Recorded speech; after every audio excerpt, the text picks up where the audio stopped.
I want to welcome you to the Pro Mindset Podcast. The Pro Mindset Podcast is all about diving into the headspace that results in championship performance. High-performing athletes, winners, have this mental flow and have a positive headspace for their performances and success. Join me, Craig Domann, sports attorney and NFL agent, on this podcast. I will interview pro athletes, college athletes, football coaches, and sports personalities.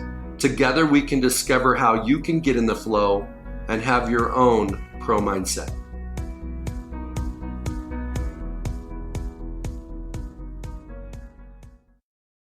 Hey, I want to welcome a special guest today, Scot McCloughan, who is one of the most respected NFL evaluators on the planet. And Scott has been a GM for multiple teams and been in the NFL for over 20-some years. Scott, welcome to the show. Thank you very much, Craig. I appreciate being here. Okay, so Scott, before we get started talking ball and talking about the mindset of GMs during the draft and leading up to the draft, let's real quickly talk about the sports world as it pertains to your family. You know, your father played in the NFL, your brother played in the NFL, you played in the minors in baseball. How was it having a dad that was a former NFL player as a dad? It was great. You know, he played 7 years with the Raiders, and then, of course, scouted for 39 years with the Raiders. And the thing that was impressive about it, he never forced sports on us. Of course, we were always going to play it because that's who we were, me and my brothers. But the thing I learned from him so much was from the standpoint, I used to sit downstairs with him on a little projector and watch tape with him off the wall. You know, of course, times have changed much since then. But he taught me work ethic, and he showed how much respect he had to Al Davis. I learned from that because, you know, like I said, he was there, whatever it was, 46 years with the Raiders, and just saw it. And then he, you know, got me hooked up with Ron Wolf, you know, of course, which in Green Bay was my first job. But my brother was a really good athlete, you know, played 4 years in the league. He was working for the Raiders until they just let all the scouts go home, but I don't know what that means. But, you know, My dad said back, I guess, in the 80s, Dallas did the same thing because they're worried about information getting out, which I don't agree with. I mean, you got to, if you're a GM, if you're a head coach, you got to lock that stuff down, and they got to respect you when you say what you say, because I never felt like I had people putting information out. And if I did, then I'd give them false information, you know, not very often, but just false information and see who it is that's doing it. Yeah, no, I've been very lucky to be in a football family. You know, I had a really bad knee injury, which made me play baseball, which was fine. And I enjoyed my time in the minor leagues. But, I got it. It's football. McCloughan family through and through. That's awesome. Okay, so Scott, you know, many years as a scout, director of college, various personnel positions, and also just being the GM of two organizations, right? So let's go to Seattle. Okay, you were with John, and Yep. John's one of those five guys that Ron Wolf put in the GM chair with Reggie and, you know, John Dorsey Yep. and Ted and you. Yep. So those are the five guys? Yeah. Okay. So, you know, that's some very successful guys. It's a testament to Snyder that he's been a GM now for a very long time, you know, and has been to the Super Bowl multiple times. But when you were with him, you guys drafted a guy out of Wisconsin that was a grad transfer that just signed the biggest deal in the history of the game this last week. So what did you see in Russell Wilson when you graded him back in, I don't even know what year it was. What year did Russell come into the league? You know, I don't know. It was 6 or 7 years ago. 7 years ago at least, yeah. The thing that's very unique about that question is, you know, because they named me the senior personnel executive, and, you know, I was John's right-hand guy. And him and Pete got along really, really well, which is still the same. It's very cool, you know, GM head coach. But we're going to draft Andy Dalton. Me and John wanted to the year before Russell. And you know, he went to the coaches. I'm not going to say any names whatsoever, but they said he can't play in our system. He can't. He doesn't fit our system. Okay, that's fine. You know, and you got to take that into consideration, especially when you're on the, you know, you're getting ready to get on the clock. So we passed on Andy Dalton, you know, and John and I both wanted him. And Pete's like, no. I got to go with my, you know, offensive coordinator and quarterback coach. And I looked at John. I'm like, you crazy, dude. You know better than that. So we did. We passed on him. So then the next year, there's Russell Wilson. And John loved him. And so same thing. He went and he walked out of the room, went to the OC's office, and him and the quarterback coach in there and said, Russell's not going to be able to play for us. He doesn't fit our system. And John came back so red-faced it wasn't even funny. And while he was gone, Pete told me, he says, if John wants this guy, we're taking him. And I said, well, John wants him. I promise you. So John came back, and he was fired up. You know, not in a bad way. You know, John's a really good person. He was connected, right? Yeah, yeah. Sometimes you got to stand on the table for your guy. Yeah, no. And he said, nah, we're not doing this a second year in a row. So, of course, we take Russell in the third. And the only reason he's there is because of his height, which, of course, is a non-issue. I mean, football player's a football player. And he looked at me and he gave me a big hug. And he says, thank you for helping me out with that because I needed someone to support me. I said, you're the GM. Take the best player. And he said, well, it's Russell, hands down. I mean, the guy threw 40-some touchdowns in 1 year. I said, take him. Last year I told you to take Dalton, you know. But the thing that's unique about that conversation was I told him after that night, I said, if we'd have taken Dalton last year, do you think we would still have taken Russell? And he said yes. Wow. Yeah. Well, here's an interesting... Scott, and we just saying, well, the thing about this, too, I'm sorry to cut you out there, but we just signed Matt Flynn, like $9 million. $10 million, I remember. It was like a $10 million bonus. Yeah.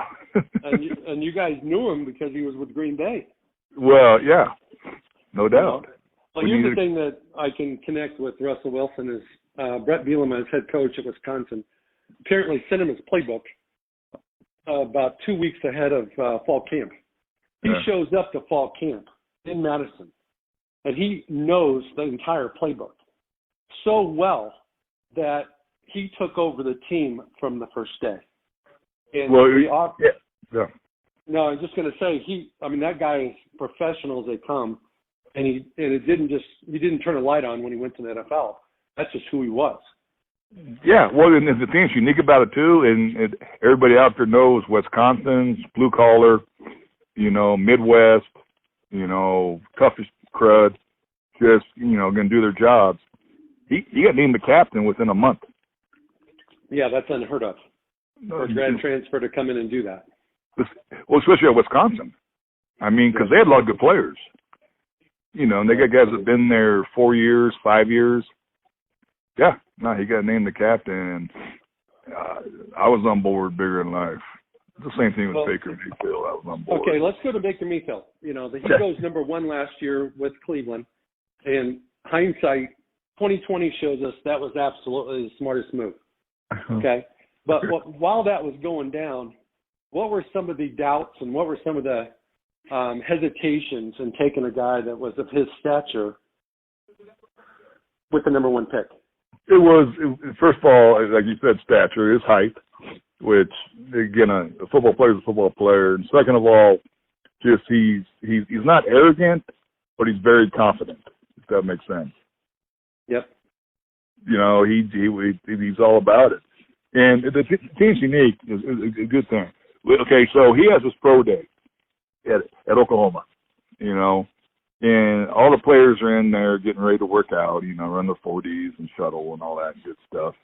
And he walks in and he clicks. He goes, and every player did the same thing. I'm like, holy smokes. He controls this team. Yeah, he clicked twice. And the all other clicked. And, you know, of course, he had a heck of a day. But, stuff like that for a quarterback is so important, that you have the respect, the trust, and the players are going to follow you. And I think he showed it this last year, as a rookie and setting a record for touchdowns. And he didn't start the first 3 games, but it's unique, little things like that. As a scout, as a GM, they all go in the portfolio that you have on a certain player. And I'm just like, holy smokes, he's got 15 guys clicking after he clicked. I was talking to the Browns offensive line coach after the season, and he shared with me a story that happened against the Jets when the Browns were playing the Jets, and Baker came in, and the starter got hurt. He came in, and after one of the plays, the starting linebacker for the Jets came up to Baker in his face and said, you don't know who I am, but I know who you are, and we're going to take you down, something to that effect. And Baker goes, I'm sure as hell glad you know my name because I don't know yours. He turned around and walked away. And one of the offensive linemen heard the exchange, came back to the sidelines, and basically told all the other linemen, hey, this is what Baker said. This is our guy. And they knew after the first series of him replacing the starter that he was going to be the guy just because of his moxie. Yeah. Yeah, no, it's very, that position is so important, and it's not hard to figure out from the outside looking in, because if you meet with him and you see his tape and you see his body language when he's sitting there in an interview, and he'll challenge the head coach, he'll challenge me as a general manager, he'll challenge anybody, because that's all he knows. That is awesome. Yeah. Well, that's a Super Bowl type quarterback. Correct.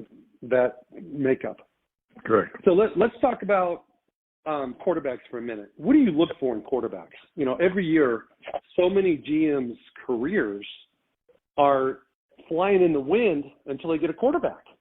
Yeah. And so so many things hinge on the ability to find that franchise quarterback when you're picking in the top 10 and you don't have one. So what are the traits that you look for that maybe everybody doesn't know? Because everybody knows you want arm strength and accuracy and some of those things. Well, the thing is touchdown to interception ratio, wins and losses, red zone production. Red zone production is huge, because that's how you win and lose games. Because you're going to be in the red zone no matter what at some point. And just see, you already said accuracy, which is huge. Mobility, I think, definitely important. But as you're well aware, Tom Brady's not mobile. But he's so freaking smart, and he can see it. He anticipates. I'm not going to say the quarterback that I was with in Washington, but the one before the one I made a starter could not anticipate. He could not see it. He would wait till the receiver broke, the tight end broke, the running back, or whatever, and then throw. He couldn't throw him open, meaning he didn't throw it on time. When the guy's put his foot in the ground on a 10-yard out, the ball should be in the air. If it's not, then you got, the corners in the NFL, of course, they're going to close like nothing, and it's going to be an interception or, pass defended. But I pay a lot of attention to wins, of course, touchdowns, interceptions, and red zone. Scott, what trait does a quarterback lack that you can, coach him up? And what trait that he may be lacking is impossible to change? I mean, it's like the old saying, you can't change the stripes of the zebra, all those kind of things. I don't care how good of a coach you are. I don't care how great your system is. If he can't do this, he's never going to do it. What are those 2 traits? The one's accuracy. You can't change accuracy. It's like speed. It's God-given. It's with his eyes, and it's with I hate going back to Baker, but when he threw the ball, he hit guys in stride, which means they didn't have to slow down to catch the ball, which gives you another 5 yards or another 50 yards. When you got guys, strong arm guys, they're throwing it, and they got to stop to catch it, and then they get tackled. That's a unique thing because he had it, and you can say, of course, okay, we're throwing this 10-yard out. You got to hit him in his hands, above his head, over here. But you got to be able to do it. And I think that was huge with me with Baker, and that's why I fought for him so hard, is the fact that I told Dorsey, I said, just watch him. Okay, we watch all these quarterbacks in a row. Watch how many times he hits this guy in stride and why it's another first down, why it's another 10 yards. Because they're not slowing down. They're catching it and running, and same thing Brady does. I mean, same thing Eli used to do, same thing Peyton did. If you make them stop their feet, the defenders are going to get to them. You hit them in stride, okay, they'll get to them. But, it's another 10 yards. It's getting closer to the first down or closer to a touchdown. I think that's so important. And it's the little things that add up when you start watching quarterbacks that matters like that. Well, here's the thing. Guys that are accurate make more plays than guys that don't. And guys that are accurate, when they see something with their eyes, they can actually make a play because, let's say, for example, the defense breaks down, there's somebody running, wide open down the field, and you hate to see that quarterback airmail it 5 yards over the receiver's head. He has no chance to catch the son of a gun, and it would have been a touchdown. Yeah. I mean, that happened that was New England and Kansas City in the AFC championship. Yeah. Mahomes is a hell of a quarterback, but he airmailed one on a receiver that was wide open. Yeah.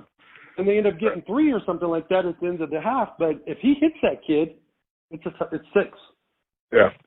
No, I'm with you. It's a very unique position. Very unique. I've been lucky enough to be around some good ones, and they make your life a lot easier on Sundays. Okay, so what's the one thing that you can change with the quarterback? He shows up on campus in the NFL, and he can't do something that the coaches feel like they can coach into him. What is it? Well, I'll put this. In 2005, my first year, we had the first pick in San Fran, was the fact that I took Alex Smith, okay? He came from the spread system, and the thing that was unique about it was he never called a huddle. He was so quiet, not in a bad way, but a good way. He was a quiet guy. And Mike McCarthy, who was the OC that first year, where he went to Green Bay, had to teach him how to call a huddle, okay? How to, get down on a knee or whatever and just play. Well, he was so quiet they couldn't hear him. So he had to teach him how to be more vocal because there's going to be 70,000 people screaming at you. You got to be able to get the play in quick enough, get out of the huddle, but they got to hear you. Which from my standpoint, that was I never thought about that when we took him, but he never called the huddle ever. He got all the plays on the sideline. So you can teach a player a new scheme. You can teach him, if it's no huddle, hurry up. You can put him into a pro style. That's something that's transferable. That's something you can coach him up on. Definitely. Right? And then if they don't have, let's say they're not vocal. I mean, here's the thing about the no huddles. You don't get to exhibit leadership as a quarterback on the field. Correct. Because you line up in the gun, you look to the sidelines, your boys are looking at the sidelines too, and you don't get a chance to be a leader. Well, you got hand signals and all that. Yeah, but you're right. You're right. Not like you can when you're in a huddle where you can, demand the offensive line to suck it up, even though they've got a guy that's killing us, and we're trying to double team him or chip him, and he's still getting, putting pressure on the quarterback. That's where the quarterback can empathize with his guys to say, hey, man, just give me 2 seconds. Yeah. Just 2. Yeah. Yeah. The thing's important, in my opinion, about the huddle, especially when it's, fourth quarter, you got one drive left to try to win the game. The quarterback, because like I said, I was lucky enough to be around some really good ones. They look you in the eye when they call the play. They look around the O-line, the receiver, the tight end, the running back, whoever, and calls the play, and you come out of the huddle, they believe. They believe he's going to get it done, and that's huge. So you put responsibility on the other 10 guys, When you're doing no huddle, it's just like a free-for-all. You know, okay, here we go. We're going to go fast. I understand. The ball's going to be out quick and all that. But I always respected, like Brett Favre. He'd go in that huddle. Everybody believed when he called the play that it was going to be successful. Everybody believed it, you know. And I know he's a Hall of Famer. I know he's 3-time Pro or MVP and all that. They believed it, you know. And the thing that's unique was, you know, with Alex Smith, at first they didn't really know, but then they end up knowing. They knew he was a quieter guy. You know, with Matt Hasselbeck, he won the huddle. He called it. And they're like, okay, we're good to go. Russell Wilson, go in the huddle, call it. You know, I mean, it's very unique. Big Mayfield, same way. Goes in the huddle and calls it, and they're like, okay, I believe in him. He believes in us. Here we go. Well, it is 11-man. It's an 11-man team.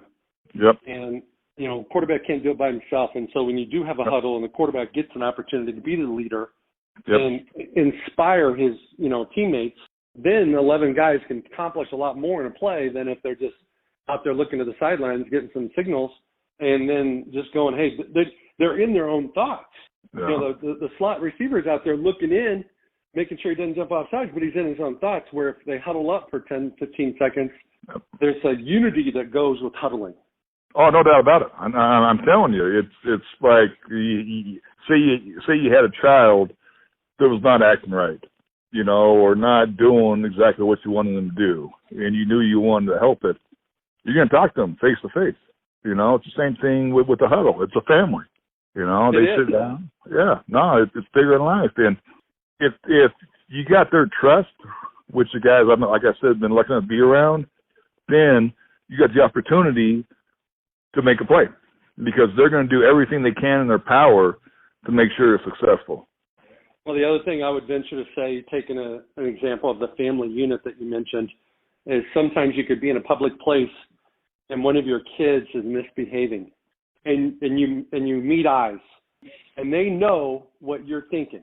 They know what you're saying, which is cut it out. Yeah, no doubt about it. No doubt about it. No doubt about it. You can affect your child's behavior just what they look. Yeah. And quarterbacks can do the same thing. Yes, and they need to. They need to, because it's, you know, I mean, I think all 11 on offense, all 11 on defense, all 11 on special teams are all very important, but that quarterback has to be, somebody has to lead the group, you know, and you can say left tackle, that's fine, you know, offensive tackle, but they're not making plays.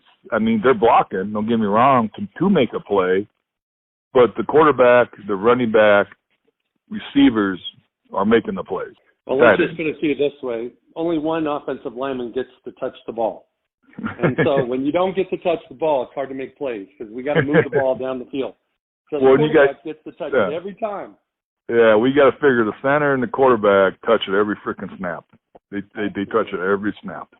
And that, you know, say it's 60 plays, say it's 70 plays, whatever. It's highly, highly important to have everybody on the same page and have everybody believing in each other, you know. And I think that's what Brady's so cool about, you know. And I'm not a big New England fan because they win so much in Super Bowls and all that. But I respect Belichick and I respect Brady, because Brady touches every snap. He changes the game by himself. Now, it could be a good way or bad way, but when it's more said and done, he does it in a good way. Well, for a guy that's going to be 42 in September, that's just coming off his 6th Super Bowl, his 9th appearance, he's got you got to hate him, but you got to respect him too, because he's just done it more than anyone's ever done it. Well, you got to respect him. You know what? And he's not the most athletic, gifted guy whatsoever, but he's so smart, and he's such a leader, and he's so competitive that players follow him, and they're going to do whatever they can possibly do to make sure he's okay. You know, and I mean, look at the receivers they've had, and they don't even have a number one receiver on the team most years. No, I know. And when they had Randy Moose, they didn't win. Yeah, so it's almost uncanny how he's able to win with, you know, good players but not great ones. Yeah, no. You can go through it. I could bring you to my house and we'll sit here and watch tape on New England, player for player, and then I'll show you another team. And you'd be like, well, they're not even, the talent's not better. I said, I know, but all they do is win. All they do is go to Super Bowls. It's incredible. You know, but that's Brady being Brady. I mean, son of a gun. Personally, you know, I'm 48 years old. I have not, you know, I love Brett Favre and back-to-back Super Bowls and all that, but he's the best quarterback I've ever seen, ever. Well, I don't think there's ever been a game I've seen of New England where there was such a mismatch of talent, meaning the other team had the Patriots outmanned, and they still won, and that was the Jags game in 2017. I think it was the AFC Championship game. Yeah, it was. The Jaguars were just superior in ability, man for man. Yep. And somehow Brady gets them to the end of the game. They had more points on the scoreboard. I know. That's what's so great about this business because, I mean, talent's talent. You have to have talent. There's no doubt about it. But that goes to show how important the quarterback is. I'm telling you, if you want man for man, offense, defense, special teams, they'd lose almost half the games at least. But that quarterback just finds a way. Yep. I know it. Yep. Well, let's talk about a young man who might be coming into the draft this year, next year, whatever. He's a quarterback. Mm-hmm. Okay. How should he? Let's say it's a young man like the kid at Alabama or the kid at Oregon that are coming up for 2020, and they're going into arguably their final season. The guy in Alabama has one more year left after this year, but you know Oregon's got to go.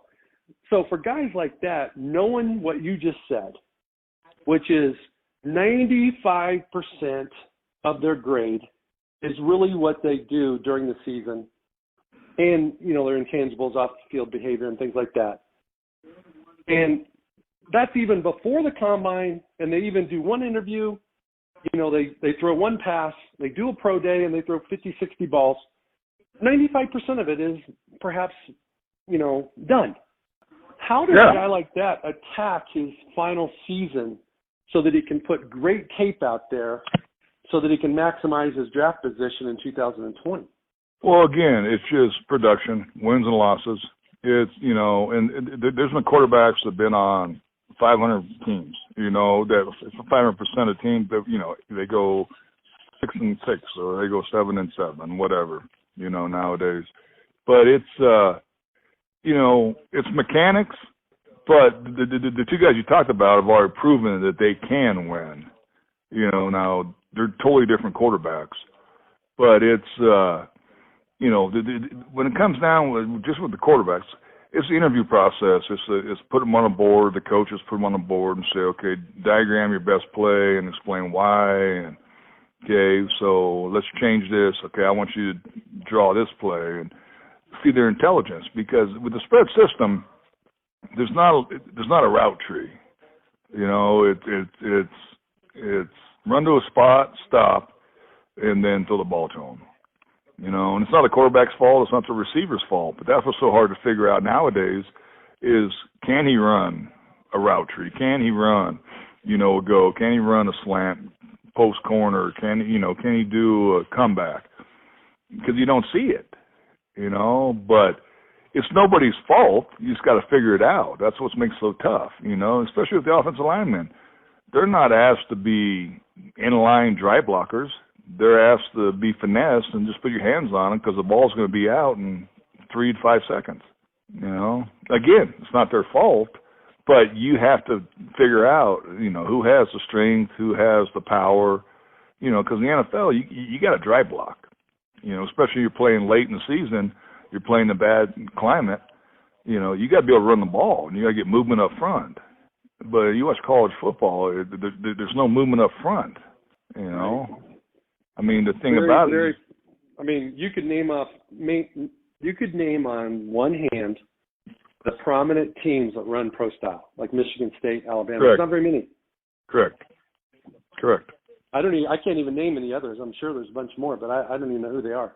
There's not a lot. No, there's not a lot because, like I said, I watch a lot of tape, and it's all finesse. It's all finesse. And when they want to run the ball, they'd rather go east-west at first than north-south. I'm like, okay, well, the end zone's down there. Why are you going towards the sideline? Oh, those horizontal schemes drive me crazy. Yeah, no, I know. All they want to do is get the ball in an athlete's hand and hope he makes somebody miss. That's really the game. That's like backyard football. There's no scheme. There's no timing. It's just get it to him and see what he can do. Welcome to my life, and then try to do and try to evaluate. Okay, why are you running towards the sideline? The touchdown's the other way. No doubt. Well, I just got I got a news flash for you, Scott. I'm not smart enough to do what you do. I can't evaluate like you do. I've been in this, agent business for a long time, and it's a very unpredictable animal on who's going to play 10 years and who's not. Sure. Most NFL players have a shelf life of 3 years. Correct. It's by design, and after 3 years, teams kind of have to make a decision. Do we want to pay him, or do we want to let him go and find somebody younger, cheaper, and healthier? Uh-huh. And so the goal for most players, they don't realize this, is to beat their shelf life. Because the league will give them, if they're talented, the league will give them 3. But after that, they ain't giving them anything.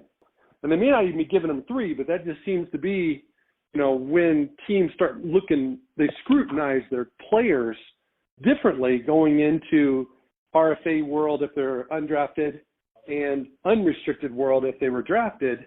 You look at them differently. And when I was in San Fran, we didn't have a lot of success, but we had some success, and then we changed coordinators 5 years in a row and all that stuff for the quarterback. But I always made, if you draft a guy and you train the guy and you know the guy as a person and his work ethic and the competitiveness and all that stuff, and the coaches know him and all that, I re-signed, I think, 7 guys that ended up going to the Pro Bowl that I drafted.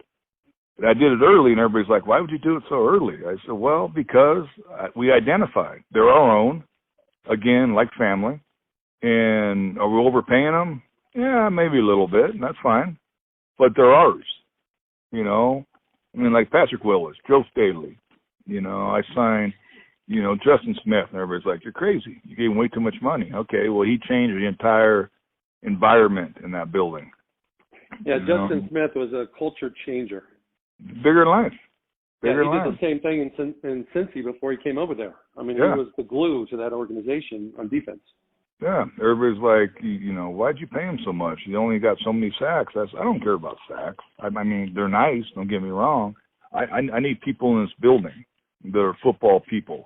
They're tough and can get after it. And I'm telling you, he changed not just the defense, but the offensive mindset. It was. Well, let's talk about Justin just for a minute.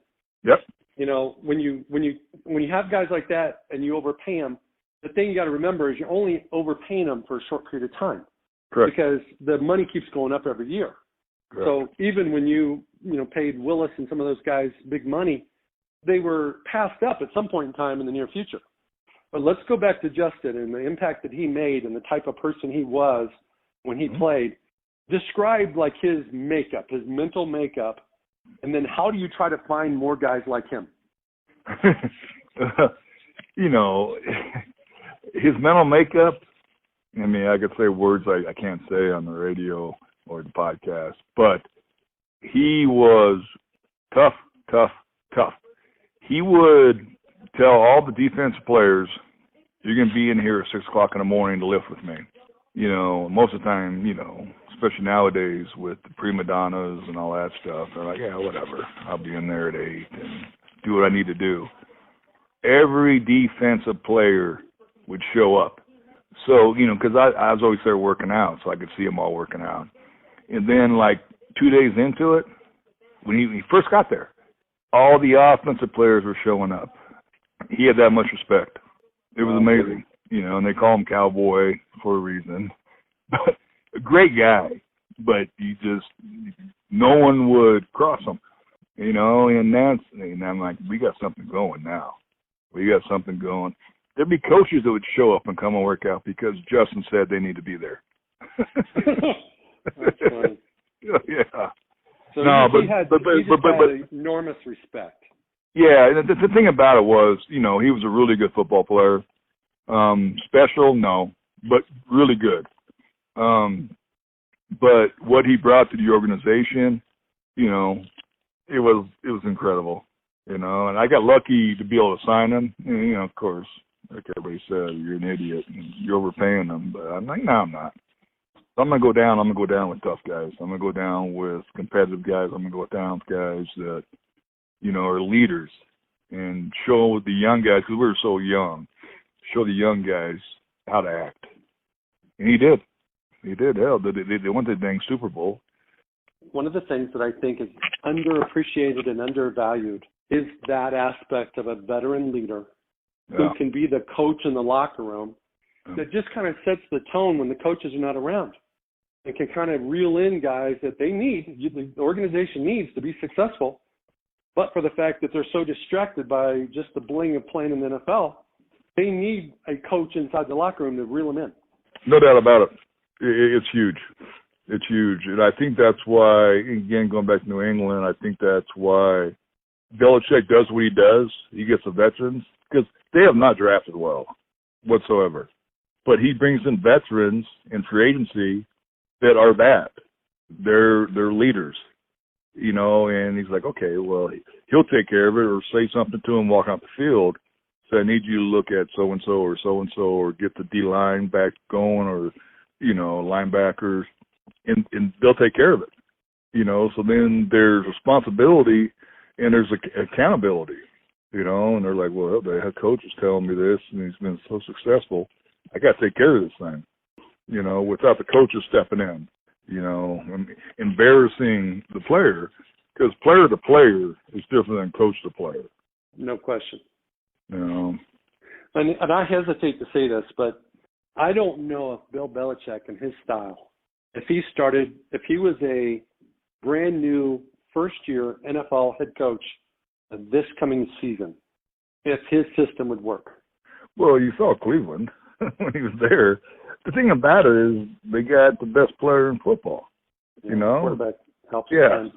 Yeah. That changes things, you know. I remember I was sitting here last year, I was watching the game, and I can't remember who they were playing, and you know, and they're doing nothing from the get-go, and like, and my wife's like, well, they're gonna get beat. I said, no, they're not. You watch the quarterback in the second half, and he just took over. He threw like 4 touchdowns. I'm like, that's how you win games. That's why you have a quarterback like that. Well, is there a quarterback like that? And I know you can't compare a young player to Tom Brady, but in last year's group or this year's group that you're like, has a chance? Yeah. You know what? You know, I liked all the 4 quarterbacks. So I wasn't a big Jackson fan. You know, I thought he'd be a receiver. I mean, and not knocking him. Maybe he'll end up being a good quarterback, but he's a running quarterback, which, you know, nowadays I think it's good, but it's bad. But it's good in the short term, but it's not sustainable. Well, you got to stay healthy. I mean, the guy I was with in Washington that I replaced, you know, was Rookie of the Year. Yep. You know, but he got hurt, you know, and it was over.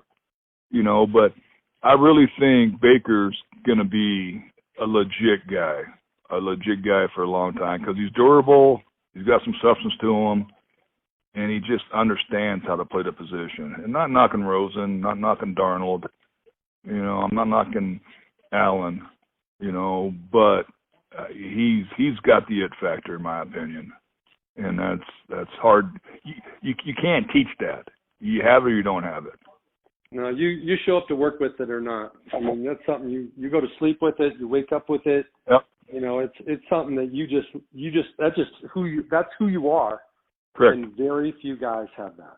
Correct. It is few and far between. And there's a lot of good quarterbacks, don't get me wrong. They're very talented, they got strong arms, but there's more to it than just that. It's the fact that you're the guy, and you know you're the guy, and you know they're leaning on you to be the guy, you know, and that's very unique. You know, that's what Favre had. You know, that's what Hasselbeck had. You know, that's what Russell Wilson has. You know, it's just all they Super Bowl quarterbacks. Yeah, they have the it factor. You know, and it's just you can't teach it. You can sit down and talk to them about it 24/7 and say, well, you got to do this, you got to do this, you got to do that. They do it by themselves. They need a coach, but they don't need a coach. Correct. They need a coach to organize the team, but they don't need a coach to coach them because they're probably demanding more of themselves than the coach even demands. Yes, no doubt about it. You know, they want to know the scheme. They want to know who we're attacking this weekend, you know, where we're going to, which corner is the weakest corner and all that. They want that. But the other stuff is when they step on the field, you can't teach. And that's in them. You know, it's just who they are and what they are. Okay, Scott, I really appreciate you taking your time today. I've got one more question. Okay. I'm going to call it a day. All right. Being around the game for your whole life. Yep. And being at the top, I mean, you were in the King's chair in a couple different organizations, and there's only 32 of those jobs in the whole world. So from that vantage point, speaking to a player that's coming into the league, let's say he's coming into the NFL this season, okay? He's going to be drafted this weekend. Biggest day in his sports life. He's going to get drafted in the first round, second round, third, whatever. How would you coach? Let's say he's your son. So he's family, and you want him to maximize his career. What do you tell a young man like that so that he does the right things, you know, achieves the most success he can have, and avoids the pitfalls that a lot of guys went into? Well, it depends on round 1 to round 7 or whatever. But me personally, me personally, if my son, I'd tell him, listen, put your nose to the grind. Like you said, 3 years, 3.3 games is the average career in the NFL. I said, enjoy it. Understand that there's thousands of players out there that were in the draft this year that don't have the ability or don't have the access you have to be in a training camp. You know, never take one day lightly. Make sure you do what the coaches say, but make sure every day you get up, you do something to make yourself better. Every day. It doesn't matter from the standpoint of working out. It doesn't matter from the standpoint of reading the Bible, from the standpoint of just being a good person. Make sure you do something to take care of yourself every day. Your diet, all that stuff. You know, and there's going to be a lot of people around you. There's, all the players are going to be there to surprise you, and they're all really good. Just be who you are and what you are. If you're good enough, you'll make it. If you're not good enough, you know what? If you did what you thought was right and did it as hard as you could possibly do it, then you can walk away knowing that you gave your best effort. I used to tell players that all the time.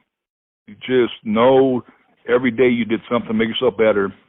And if you weren't good enough, then don't make that decision. But walk away with your head high knowing that you did everything you possibly could do to make the team. Amen. And what you just described gives people peace of mind because the NFL is a game of failure. It's a business of failure. You know, half the teams lose every Sunday or every weekend. Mm-hmm. And 31 of them by the end of the season are losers. So there's only one champion. And there's such a turnover in the rosters during the course of a year that, there's probably only about 30, 35 guys are on the team from, jump to the end. Correct. And the rest of them are kind of like there for a little while and keep the seat warm until they bring somebody else in or somebody gets dinged up and they move somebody up from the practice squad and all those types of things. Correct. Well, hey, I want to thank you. I'd love to have you on again sometime. Thank you for listening to this episode of Pro Mindset. If you enjoyed this podcast, please subscribe, rate, and review this podcast. 5 stars, of course. You can follow us on our website, ProMindsetPodcast.com, or on Instagram, Twitter, and Facebook at Pro Mindset Podcast. Thank you so much for listening. We'll see you the next time.